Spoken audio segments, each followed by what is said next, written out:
Good afternoon, everyone. Let's go ahead and get started. Welcome to session 9 from Harlem to Central Virginia, Renaissance Roots. Please be advised that this session is being recorded. Please use the Q&A feature to pose questions to the panel, and I will relay those questions to the panelists to close out the sessions. The presenters for this session are Natalie Salieve from the University of Richmond and Deborah Smith from Jones Memorial Library in Lynchburg. First up is Natalie.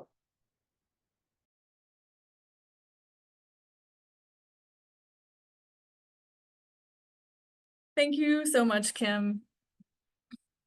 Like Kim said, I'm Natalie Salieve. I'm the Processing and Instruction Archivist at Boatwright Memorial Library at the University of Richmond. And today I'm going to be talking about Langston Hughes in the archives of the University of Richmond.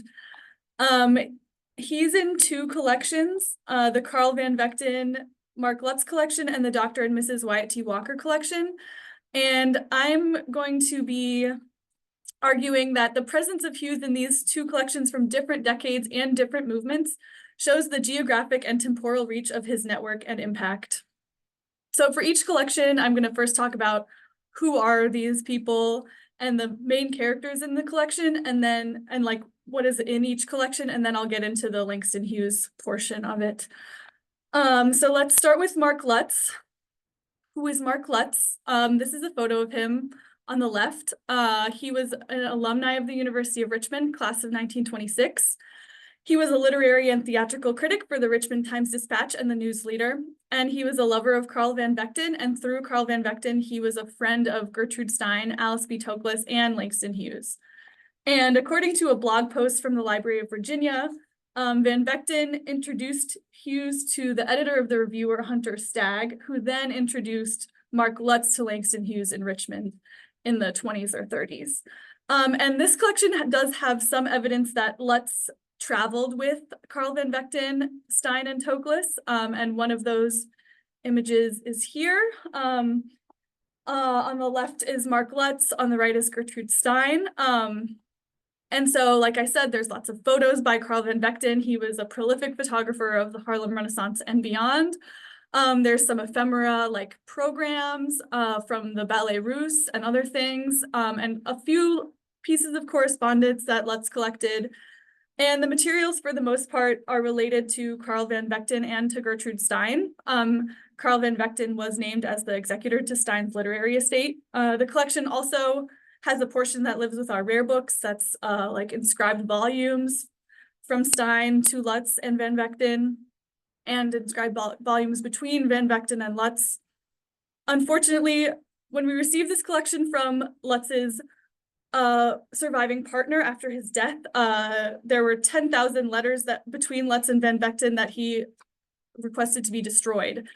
So let's look at some of these photos by Carl Van Vechten. This is one of Ethel Waters. This is another Richmond literary god, James Branch Cabell.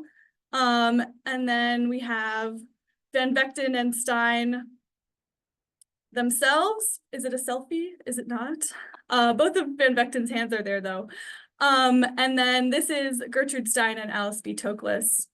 And most of these photos, I believe, are from the mid-30s. This collection also has some like privately issued publications that are inscribed. Here's an example.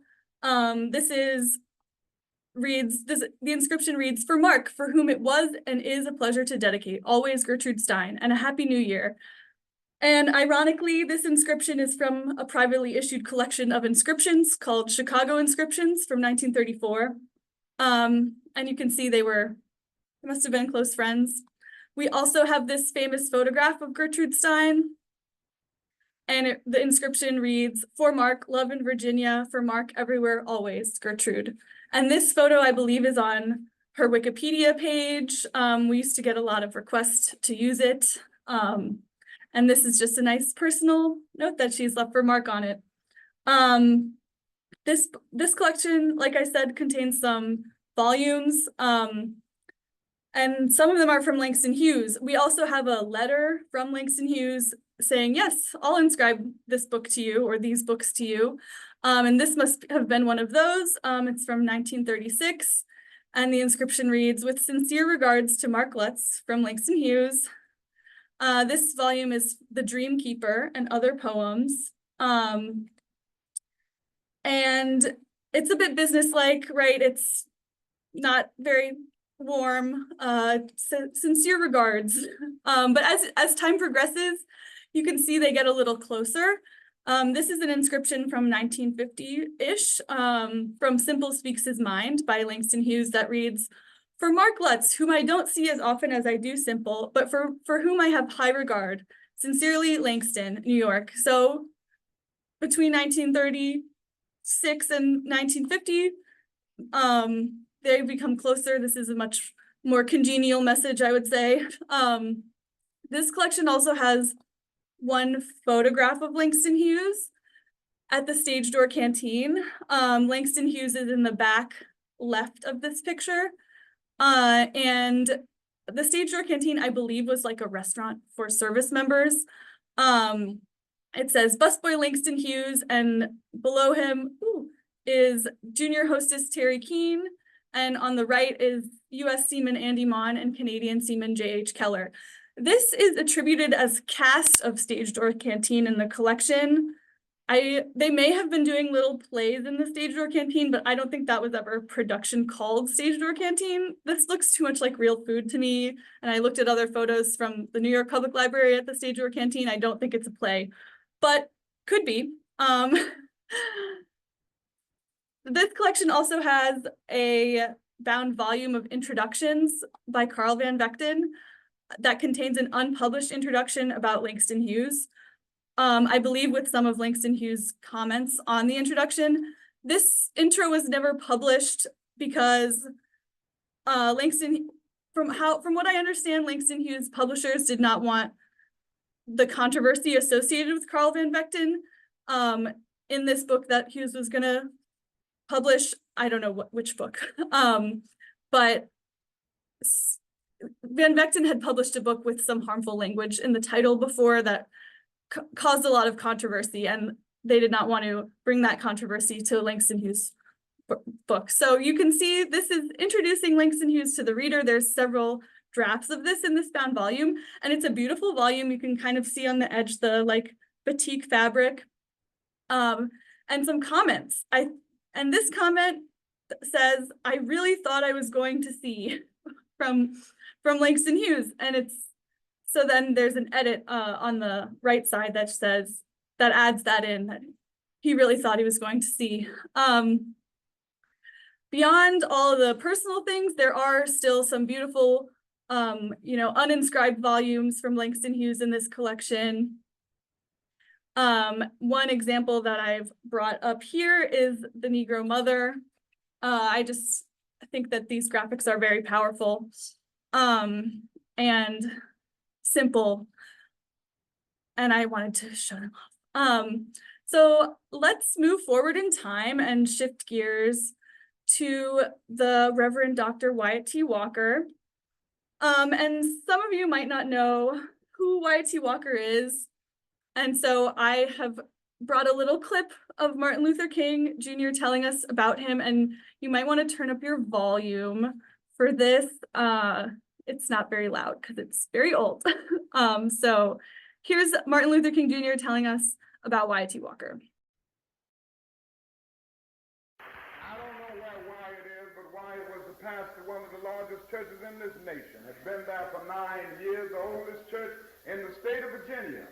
And I saw him, and I went to talk with him. I said, I need you down in Atlanta to do the executive work of the Southern Christian Leadership Council. I pleaded with him, and he left that position to come down here. And anybody who knows Wyatt Walker knows that he knows what he's doing, and he can preach the gospel. So the clip actually cuts out right after that and switches to something else, so we don't know. What does he say next? But Wyatt Tee Walker attended college in Richmond at Virginia Union University, and that's in the 50s. That's where he met Martin Luther King Jr. through the interseminary movement. Following graduation from Virginia Union, he was called to be pastor at Gilfield Baptist Church in Petersburg, Virginia, which that was the oldest church in Virginia that Dr. King was referencing.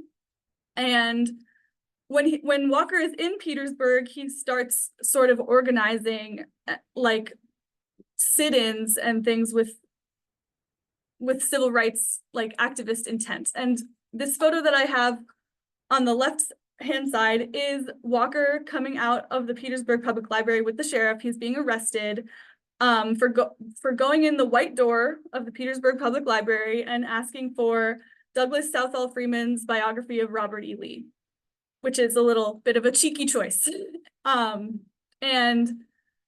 Beyond this library moment, he also works on a sit-in with some of the students from Virginia Union and Virginia State. And these are the things that get Dr. King's attention and ultimately get Walker this job as the first executive director of the Southern Christian Leadership Conference in the early 1960s. So he becomes Martin Luther King Jr.'s right-hand man. Here's some photos of them. On the left is a Jet magazine from 1964. Walker's on the left, King is on the right. It reads, "The man behind Martin Luther King Jr." On the right-hand side are some black and white photos from Dr. Walker's installation as pastor at Canaan Baptist Church in Harlem. And this was in April 1968, just a few days before Dr. King was assassinated. Dr. King came up to Harlem to speak at Dr. Walker's installation as pastor. And these are some photos of King speaking and Walker getting robed. So what are the Langston Hughes materials in this collection? There's one thing. In this one folder titled Correspondence, Hughes, Langston, 1963. And you might say, correspondence, okay, probably a letter. No. It's a song play called Jerico-Jim Crow, Jericho. It's a 1963 draft of this show that was mailed to Wyatt Tee Walker, as evidenced by this fragment of an envelope enclosed in the folder. This show was produced in 1964. And there was also a cast recording done by the Smithsonian Folkways label in 1964. This version that we have from 1963 has slight differences in song order and song choice. And they're all like standard spirituals. There are some little like interesting notes about staging that I want to talk about. One of them is that there is this sort of catch-all white man character named Jim Crow. And this character is also a Klansman, the Southern planter, a minister, a policeman, and a jailer. And I just think that's a little bit funny. Like an interesting way to punch back at a lot of Black stereotypes that pervade American literature, in my opinion. The other thing is that this production can be very bare bones. It's very accessible. There's no curtain. It says in the staging note. It also says, this production should be kept as simple as possible so that any amateur groups, schools, or churches may present it. And it also says, audience participation is invited on familiar songs, particularly at the end of the play. And I wanted to read a little bit from the dedication, just because I think it really speaks to the moment of the 60s and a little bit to our present moment. So in the dedication, Langston Hughes writes, "This play is dedicated to the young people of all racial and religious backgrounds who are meeting, working, canvassing, petitioning, marching, picketing, sitting in, singing, and praying today to help make a better America for all, and specifically for citizens of color. This play may be performed free of royalty payments to the author by any nonprofit group, school, college, club, organization, or church, whose ticket sales, collections, or donations received go towards the freedom movement. For the rights of production by professional theaters, commercial television, radio, tape recordings, or records, consult the literary representatives for Langston Hughes." And then it has their like names and addresses. So I love the sentiment of anyone can do this, especially if you're donating your money to the civil rights movement. Otherwise, talk to my lawyers. And I think for me, it dovetails very nicely with some of the work that Dr. Walker was doing with economics of civil rights, or even economics of the church in terms of tithing. Those boycotts and the sit-ins and the don't shop where you can't go kind of things were very powerful in the early civil rights movement.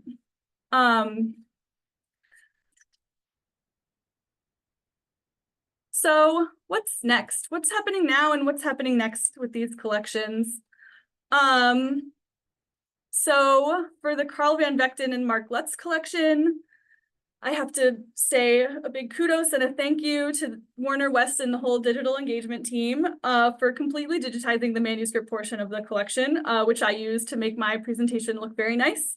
I also want to thank them for digitizing things for me at request from the books so that I could show off the inscriptions. For the Dr. and Mrs. Wyatt Tee Walker collection, there's a lot coming. That's the main thing I work on in my processing part of my job, and it's still being processed because it has over 100 vinyl LPs. It has 200 VHS tapes. It has papers. It had books. It has like probably thousands of photos, hundreds of awards, textiles, all sorts of things. So it's expansive. We are going to digitize some of these things going forward starting next year. The AV materials, the VHS tapes, the 100 cassettes that we haven't already digitized because there were some sermons. And then this collection also has 12,000 slides. And so 6,500 of them have been processed. We're going to process most of the rest of them and then send those off for digitization as well. And I'm really excited with both the Lutz collection and the Walker collection. I think it's really exciting that hopefully these digitization projects will engender more interest and more use in these materials. I think that Walker was a great photographer. He had a really good eye, and hopefully we can get new life into some of these slides by having them in a digital format. And I've highlighted some that are have already been scanned on the bottom right side of this slide. These are from James Meredith's March Against Fear in 1966. And Walker in the photo on the right, Walker is on the left, kind of in the middle of all these things. And then in the photo on the left, that's Martin Luther King Jr. and James Meredith marching. So I'm very excited to see what the slides may hold, if they're as good as this. And I'm going to update the description on the folder to not say correspondence, to say the title of the play. And I'm also doing more of that to make Mrs. Walker more relevant or more obvious in the collection, to make sure that her contributions to the civil rights movement are clear and understood. But as we learned, let's go back to Langston Hughes. He's the man of this half hour. And I did pull some data together very quickly from Archive Grid that shows where there are records that contain the words Langston Hughes. That's really all this is, and Spencer. And I did not do very much quality control, but I did get rid of some of the Ann Spencer Morrow Lynchburg stuff, tried to weed that out of there. So hopefully this data is like passable. So in blue is Langston Hughes materials. You can see they're all over the country in different quantities. As we know, Langston Hughes remains and Langston Hughes papers comprise like a foundational cornerstone of the Schomburg Center for Research in Black Culture in the New York Public Library. That's this big circle in New York. And there are some Ann Spencer papers there as well. and Yale. And then in orange, you can see where there's Ann Spencer materials, and like University of Virginia, and Yale and Michigan. But some of this, at least for Hughes, is because he was maybe speaking at these different places. So we can understand that. And if he wasn't, then they've collected materials on him. So his legacy is very like far reaching. We can understand from this. And we can understand that Ann Spencer was also overlapping a little bit with some of these Langston Hughes Harlem communities. And I believe that Deborah Smith will tell us more about that now. Thank you, Natalie. I'm going to start to share my screen. I gotta stop sharing. It's like, Okay. stop. Okay. Thank you. So we're going to go ahead with my screen here, which I hope everybody can see. So my name is Deborah Smith, and I am, let's see here. Oops, sorry. I'm the executive director of Jones Memorial Library, which is located in Lynchburg, Virginia. And today I'm going to speak about poet and librarian Ann Spencer. So I titled my part of the talk, The Hidden Half of Her World. It's not really, half of her world, it's a part of her world. But the point is that the materials that I'm sharing and the perspective that I'm giving haven't necessarily been studied. There are various reasons for that, but mostly it's about making the record known. So a little bit about Jones Memorial Library. We are a specialized genealogy and history library, and pictured here on the screen, that's our entrance at the corner of Memorial Avenue and Lakeside Drive in Lynchburg. We share a building with the Lynchburg Public Library. But Jones actually started in 1908 as the second public library in Virginia. And that building, which was on the National Historic Register, is located at 434 Rivermont Avenue. It is currently not occupied. Jones moved out of that building in 1987 to our current location, but you can see, it's a majestic sort of Beaux Arts style building. And that building was purpose-built as a public library in the Carnegie model, but not with Carnegie money, all privately financed here in Lynchburg. And when it opened in 1908, Jim Crow laws were mandating racial segregation. So use of the building was restricted in the covenant deed to whites only. Fast forward several years from 1908 to 1921, and Jane Maud Campbell, who is pictured on the left, was recruited as the head librarian for Jones. And she actually moved from Boston, where she had done a lot of work on making materials accessible to immigrants in their native language. And in Lynchburg, she started a circulating service to send Jones books out to the city schools. So that was really the first effort to get books into the hands of African-American readers across the city. On the right-hand side of the screen, that's Rachel Davis Harris, and she was at the Western Colored Branch of the Louisville, Kentucky Free Public Library. And Louisville, the Western Colored Branch, was the first public library in the United States for African Americans. So they started actually being the first. They were often a model. And they started a training school for librarians across the South. And they actually sent out their staff, like Rachel Davis Harris was sent out on the road to provide training and to the know-how of how to open up a segregated branch, especially in the South. In 1921, Harris went to Roanoke, and if you know Virginia geography, you know that Roanoke and Lynchburg right now, today, are only about an hour's drive apart, so very close geographically. But Harris went to Roanoke, and she helped to establish the Gainsborough branch. So she was the librarian who trained Ella F. Bowden, who was the first Black librarian in Virginia at the first branch to serve Black residents by Black librarians in Virginia. So that's going on in Roanoke, and Jones, of course, is understanding that as a library that's occurring. So in 1923, the Jones Board of Trustees voted to start a branch operation at the newly built Dunbar High School. So Campbell wrote to the Louisville Free Public Library, and she said, we'd like to hire a librarian to come and be a consultant to help us open the Dunbar branch. And they agreed to send Rachel Davis Harris. And so what you see in the middle of your screen there is actually, there's a lot of correspondence back and forth between Campbell and Harris and also other librarians in Louisville.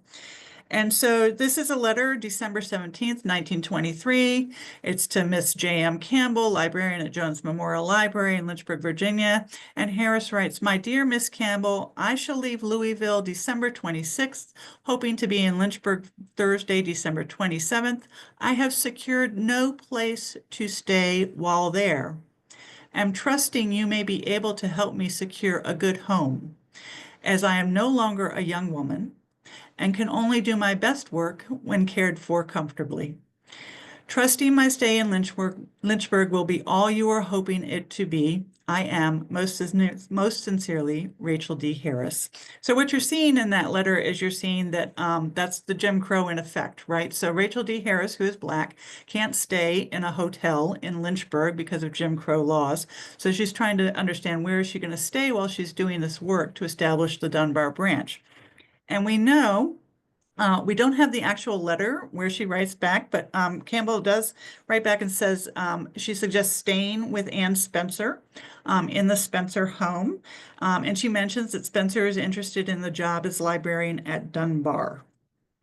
We don't then know if she actually stayed with Ann Spencer, but we can assume that she probably did. In 1923, the Dunbar High School, named for Paul Lawrence Dunbar, opened in Lynchburg, and it replaced what was the Jackson Street Colored High School. Jones Memorial Library has the original architectural plans for Dunbar, as well as some of the early information about the school, like a commencement exercises booklet.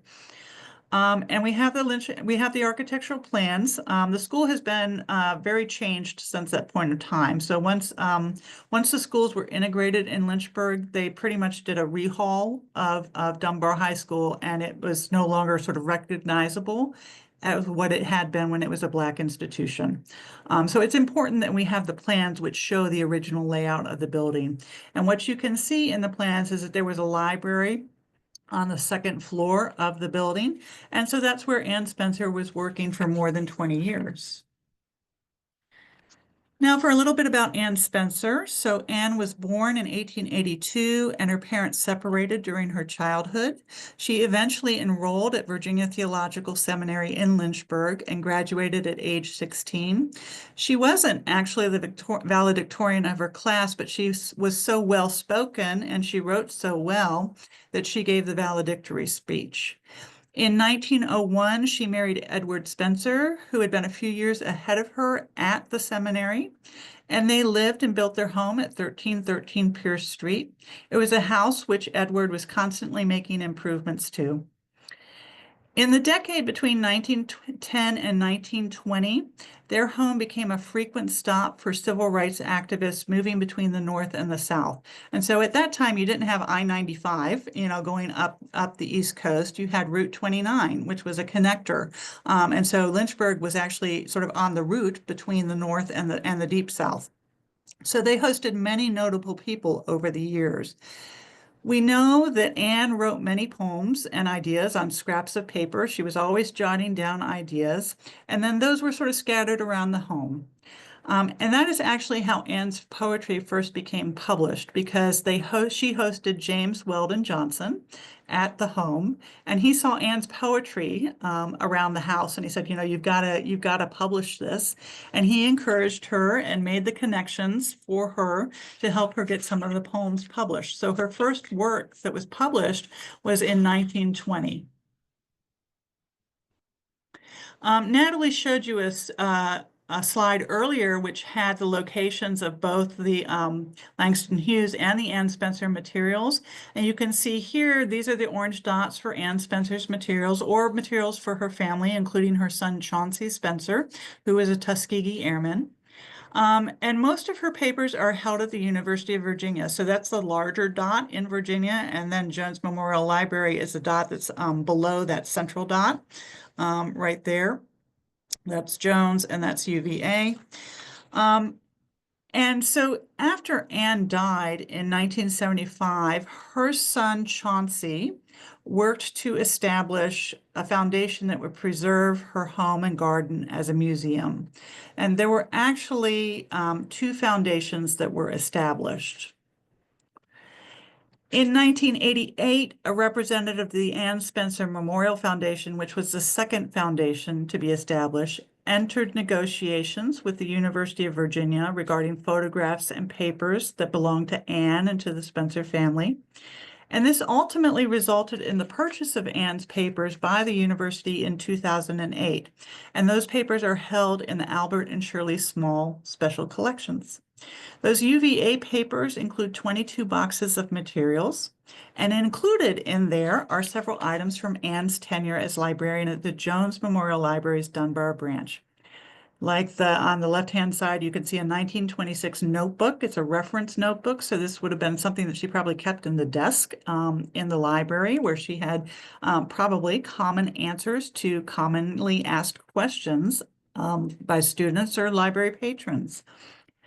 There's also some information here, some reports that she had done. And I love this J.P. Bell Company stationery because we have things in our collection on the same stationery, which suggests to me that she was doing some of this writing she was jotting things down throughout the day as she was working as a librarian. They also have at UVA a letter from April 11th, 1946, and this is from the Public Schools of Lynchburg, the school board, and it's a letter which is accepting her resignation from the library. So Anne had a 21-year career as librarian with Jones Memorial Library, and then eventually was working half her salary was paid by the school system. That occurred in the 1940s. Before that, she was completely a Jones employee. So this is significant. You see here then that's sort of the end of her library career, that letter, which is at UVA. So UVA has a wonderful exhibit about Anne Spencer and her life and her work, and that's on display at the Small Special Collections Library in Charlottesville until June of 2025. And as you enter the exhibit, it just sort of opened and I had the opportunity to go see it recently. The exhibit presents information about Anne's childhood, her family and her husband, her civil rights connections and social networks. And then there are several cases which are devoted to her writing as a poet, followed by a section on the restoration of her garden and home. So Anne was both, she was a prolific poet. She didn't actually publish much of her poetry, but she was also an avid gardener, and her garden has been restored. Actually 2 times it's been restored. And so there is significant information about those restorations, which are adhering to her original plans for the garden. So most of the exhibit is focusing on her work as a poet and the garden and home. And then in the back corner of the exhibit, there's one case which is about her work as a librarian. And I don't mention this to say anything other than a lot of the information about Anne's career as a librarian hasn't been available. So there has not been much. If you look for books about Anne Spencer and you do reading on her, you'll find it's often mentioned, yes, and she was librarian at Jones Memorial Library at Dunbar branch. But you wouldn't necessarily get from that the extent of her career as a librarian. When you research Spencer, it can feel like everything is very focused on just those 2 aspects, poetry and garden. And her librarianship has taken a back burner. Personally, I think that's a real shame because, for one, she was Black, female librarian in the 1920s and 30s. So she's breaking two barriers there, both race and gender, in an industry which is still often very male and white. She had a substantial 21-year professional career as a librarian. So that's a significant part of her life was spent in the library. Also, very importantly, her librarian years overlap directly with the most prolific period of publication of her poetry. So that was the decade between 1920 and 1930. So one of the questions I had is that a coincidence, you know, that she's publishing more of her poetry? It doesn't mean she's necessarily writing it, but she's publishing more of it. Or were there also some helpful connections that were forged? And so that leads me to talk about the interrelatedness between the Harlem Renaissance, which was a flourishing of music, art, and writing, and what was also a library renaissance for the time. So public libraries at this time are becoming, they're establishing public libraries for Black readers in the South and across the country. Public libraries are becoming social institutions. So branches are being opened up across the South. And libraries are also, very importantly, becoming a distribution network for Harlem Renaissance writers. So libraries are purchasing the works that are being written and they're getting them out to a wider audience. And so I find it significant that Anne Spencer is working on both ends of that network.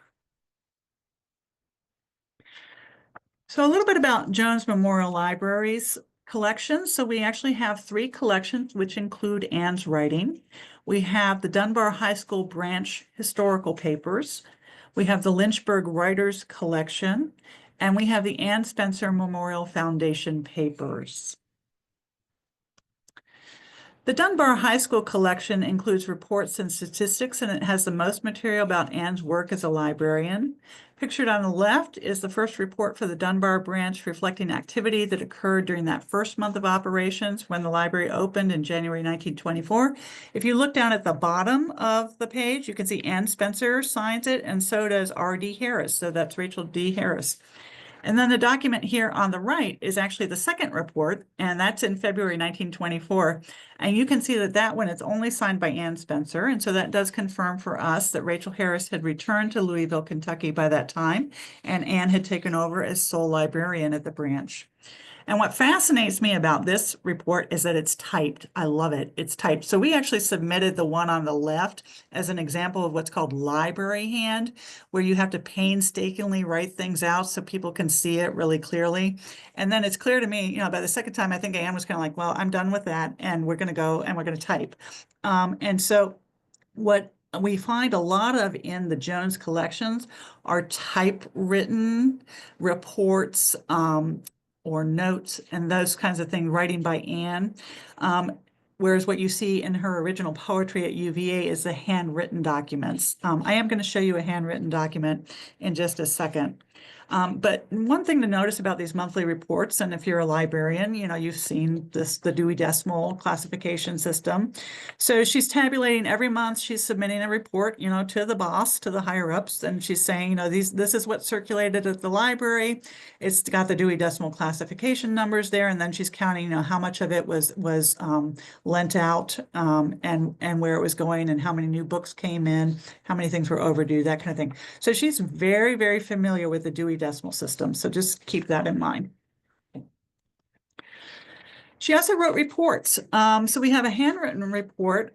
We know that she traveled to at least one conference for Black librarians at Hampton University, and this was in 1927. And after the conference, she submitted a report to her boss. So this report went to Maud Campbell, who was her boss at the main library. And the report is 8 pages, and it is actually it's a who's who of librarians at this point in time. So this is 1927. So she writes that she arrives sort of in Hampton, and she a session's going on. She walks in, and immediately she's sort of put on the spot and asked a question. So what she's doing here is just like a conference, like the conference you're attending now is, you know, so I went to this session, and then I went to that session, and here's what I learned. So on the first page, she's mentioning attending a session led by Thomas Fountain Blue. And Blue is important because in 1905, he became the first formally trained African-American librarian in Kentucky. And he ran the Western Colored Branch of the Louisville Free Public Library, which was the first free public library for African Americans, staffed entirely by African Americans. She also attended a session by Edward C. Williams. And in 1900, Williams was the first African American to receive a library degree. And in 1916, he would become university librarian at Howard University. And then further on in the report, she mentions Rachel Davis Harris. And of course, we know Harris already as one of the heroines of the story. She was the first African-American woman library department director in Kentucky. And of course, Anne knew Harris, Anne knew Rachel, Rachel knew Anne. And they had a close, I wouldn't say it was necessarily a friendship, but they had an acquaintanceship and they knew each other well. And then another thing that Anne does, let me see if I have it correctly here. Yes, Anne mentions Ernestine Rose. And she says that Ernestine Rose was a very popular speaker. And you heard about Ernestine Rose in yesterday's keynote with the Schomburg. And so Rose was a white librarian, and she started her career in New York City in 1905. And then in 1920, she had a mandate to start to hire Black librarians and create the 135th Street Library in Harlem. And so Rose hired Catherine Allen Latimer, who you also heard about yesterday, and were instrumental in building what we now know as the Schomburg collections. Anne also mentions a session by Herbert S. Hirschberg, who in 1921 became the first professional librarian appointed as state librarian of Ohio. And then there was a session by Mary E. Hall. And Mary Hall was, she's credited in 1903 with creating the first modern high school library, and that was at the Girls High School in Brooklyn, New York. And that high school, you think about it, today we always think there's always a school library, right, in any school. That wasn't the case. And so the Girls High School and Mary E. Hall's work became a national model, and that's why we have school libraries today. And then on the last page of this report, she mentions a Mr. Smith, and we think that that is probably Samuel L. Smith, who was a general field agent with the Rosenwald School Project. And that project built more than 5,000 schools across the South for African-American children. So Smith was a school administrator, and he's called sort of the practical architect. He wasn't necessarily a trained architect, but involved in school design for the Rosenwald schools. And then also in the Dunbar High School papers, we have Anne's resignation letter. So I mentioned earlier that UVA has a letter from the school board to Anne accepting her resignation, but we actually have one of her resignation letters. I think that there are probably 2 resignation letters that she submitted. I believe we have what was the first letter. It was written, typed out on March 14th, 1946. If you look over on the left-hand side, you look at the postmark. The postmark is actually April 7th. So Anne sits on this letter for almost 3 weeks before she actually mails it to Maud Campbell, resigning from her position as librarian. We also have a collection called the Lynchburg Writers Collection, and that was created by Joan's staff, and it includes one item of prose which we attribute to Anne. She is known as a poet because it was her poetry that was published, but she was a very effective prose writer. And so she was actually encouraged to publish her prose, but she always resisted that. So it's a real treasure that we have something which is called her story outline of Dewey Decimal Classification. So remember, earlier I showed you those monthly circulation reports where every month she's churning out how many books have been in each of the classifications. She's intimately familiar with Dewey Decimal. So as a quick refresher, these are the Dewey Decimal ranges. So you have the numbers, and then you have sort of what goes within that classification. And then what she did, which I think is just brilliant, is she actually had her own story outline. So she's, you have, 000 to 099 is general works. Well, in Anne Spencer's prose work story outline of Dewey Decimal Classification, she says it's actually 000 to 099 books about books I'm sorry, I actually have I can't read it because I have my photo thing in the way. I have to move this if I can. Sorry, books about books and general things. And then we have man thought about God.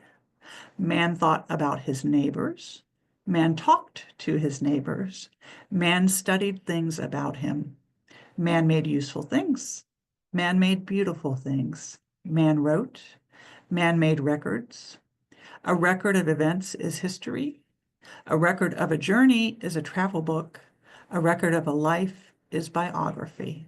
And I think that's poetic, as well as just very poignant. Finally, Jones Memorial Library has the Ann Spencer Memorial Foundation papers. I mentioned these a little bit earlier as related to the second of two foundations that were established after Ann's death. This collection is currently under consideration for digitization, and included in it are minutes of the foundation's meetings, correspondence to and from UVA about Ann's papers, plus other materials such as inventories and photographs of the Spencer household. There's also correspondence and a transcribed phone interview with Ann's daughter, Bethel. And I think this is unique because we hear about Anne's son, Chauncey, but we don't hear as much from the daughters. She had two daughters. And in this note, there's a transcription of an oral interview that was done where Bethel is discussing her childhood and the influence of her mother. So I think that's very significant to be, the female daughter of a very famous female poet, and sort of what was that like, and what creative influences were there in the home. In my opinion, this is a really interesting collection, and it's very relevant to examine issues of communal memory, race, and also physical space. So we're looking forward to digitizing that collection. In 2024, Jones Memorial Library celebrated the 100th anniversary of the Dunbar Branch Library, and we curated an exhibit of materials about the branch and the librarians who were influential in its formation. And that exhibit ran from January to August. It is now actually, the physical exhibit panels are now on loan to Dunbar Middle School, which is the school which was constructed around Dunbar High, where Dunbar High School had been. So it's on the land that sits where Dunbar High School had been. So those students are now looking at the exhibit materials, and they have the panels on loan for a year. The exhibit is still in digital format on our Omeka page, and you have the QR code there on your screen, and that will take you to the exhibit. Again, it's telling a story about the Dunbar branch and the years when Ann Spencer was librarian. So I hope you can see that and enjoy that. And I'm going to end here with some suggested resources in case you'd like to do any further reading about Ann Spencer or her poetry, her garden. And if you're in Lynchburg, I hope you'll plan to visit the Ann Spencer House and Garden Museum, just a few blocks away from the Jones Memorial Library. And I hope you'll stop by here and say hello. So thank you. And I guess I'll stop sharing and we can take any questions. Thank you. Thank you to our presenters, Natalie and Deborah. We do have a question and a reminder to folks, please use the Q&A feature. We will not be reading off names. We're just going to read the actual question. So the question we received is, do you think Ann Spencer was forced to retire? That's a very interesting question. It's one that I have sort of asked and probed in the written record. I am not sure about that. I know that it was, so this was the 1940s, which were a time when there was growing demand for sort of equal facilities and integrated facilities. So you had Black troops who had gone to Europe and had fought in World War II and were coming back. And Dunbar High School at this point in time, the administration changes from a white administration, so a white principal, to Clarence C., who was the first Black principal of Dunbar High School. So there is a growing demand for representation and for self-agency and, being a part of the institutions that are serving the community. I do know that there have been things written about Ann, which has suggested that she thought that integration was not necessarily going to help Blacks that it could be detrimental. And so there was sort of a split, I think, in the community at the time, but I have not found other materials as yet which suggests that she was forced to retire. I think also, she was older. Remember, she was born in the late 1880s, so she's already like almost 60, right, at the time. So, and her boss, Jane Maud Campbell, is actually ill around this point in time, and Maud Campbell, so Anne Spencer retires in 1946, and then Jane Maud Campbell dies in 1947. And I think that they probably had a fairly close working partnership, professional relationship. And I think that it just was a moment of great transition in the school system and in Lynchburg society at that time, American society at that time.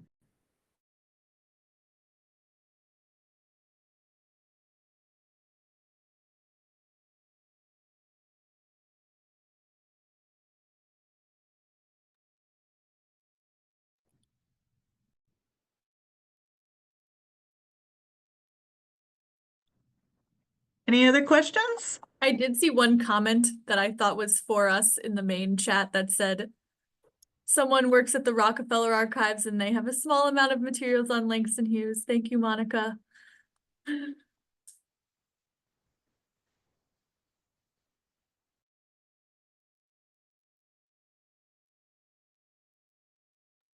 You also have a small amount of materials on Wyatt Tee Walker. I know this. We posted that they were very good presentations.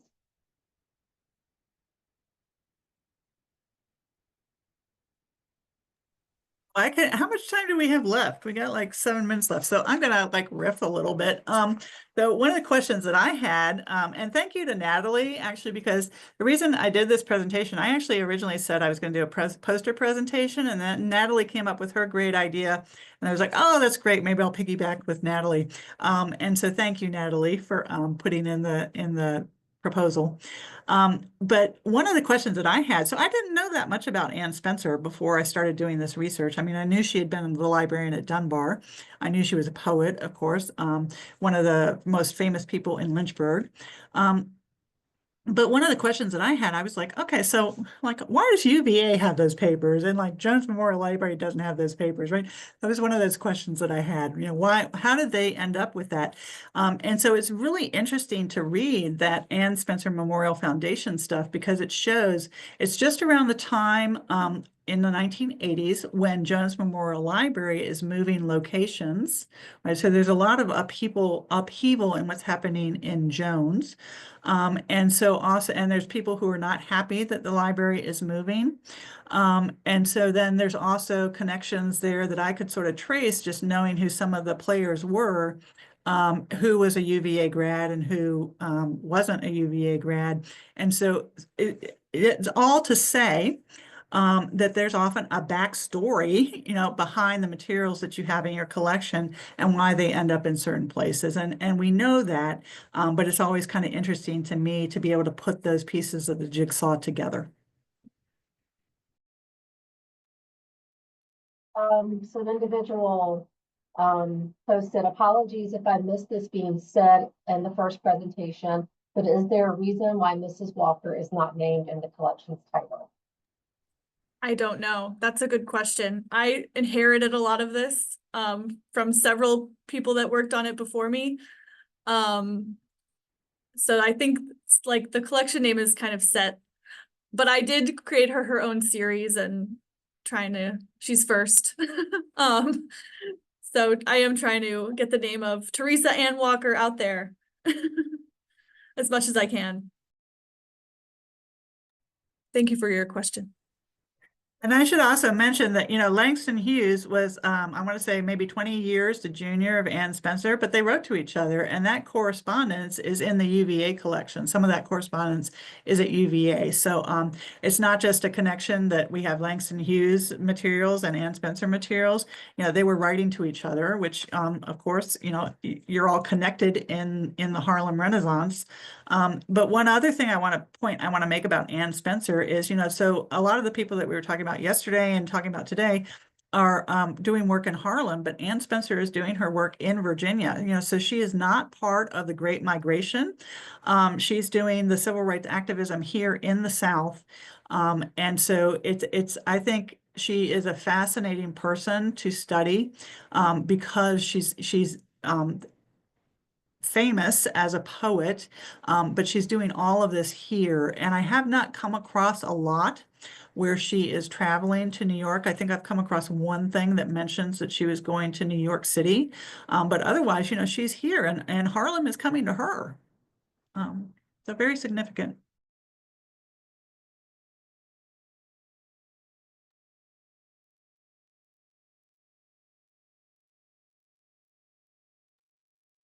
Any other questions?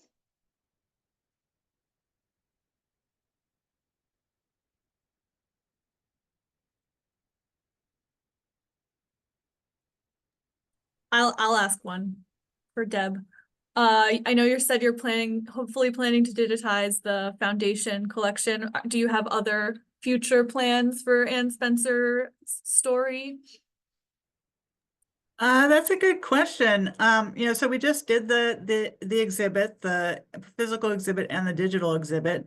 And I would like to, we'd like to digitize. We're actually migrating platforms right now. So it means that we'll digitize it in 2025. But those foundation papers, we sort of have to go through and see what's there, if there's anything concerning living individuals. But then I love that story outline of the Dewey Decimal Classification System. I'd like to see that digitized. And then the Dunbar papers, so Dunbar, it's an example of the inequity that there is, the racial inequity in American history and in American life. And so I was really pleased that we were able to find those materials about Dunbar High School and to share those. So I would say, anything that we can find about her work at Dunbar. One thing we don't have a lot of are photographs. And so most of the photographs I've seen are actually in other collections. So for example, if you go to that the QR code into our exhibit, you will then see the links that go. Jane Maud Campbell's papers, for example, are up at Radcliffe. Ann Spencer's papers are at UVA. Rachel Davis Harris, I know that the Western Colored Branch, the Louisville Free Public Library, is doing some work on their librarians for that branch and digitizing those materials. So I think it's really wonderful that so much is being made available. I just put in the chat, someone kindly shared with us the link to the Ann Spencer exhibit at UVA. And then we did get another question. Does Ann Spencer have family living in the Lynchburg area? Yes, she does. Yeah, she does. Associated very closely. So the Ann Spencer House and Garden are they're a 501c3 organization, but yes, the family is involved and the family does live in Lynchburg. Family members do live in Lynchburg. And across the country, yeah. We have 1 minute left.